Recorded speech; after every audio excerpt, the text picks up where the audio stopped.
Hi everyone, welcome back to another video from Crypto Basics. In today's episode, I'm going to be showing you how to download Coin98 application on your Android phone. So let's dive into the video since the process is quite straightforward.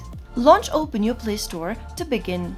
In the search box, type in Coin98 and search. Look for this application that says Coin98 Super Wallet and tap on the install button to begin downloading the app on your Android phone. Wait for the application to download and install, which will take several minutes. Coin98 Super Wallet is a non-custodial wallet for storing and managing your cryptocurrencies across multiple blockchains. Once the application is downloaded and installed, tap on the Open button to launch Open Coin98 Super Wallet on your Android phone. So that's how it is done. If you found the video to be helpful, go ahead and give us a thumbs up. Don't forget to subscribe to our channel by hitting the subscribe button.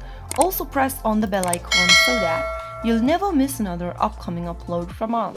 I will see you again in the next episode. Thank you for watching.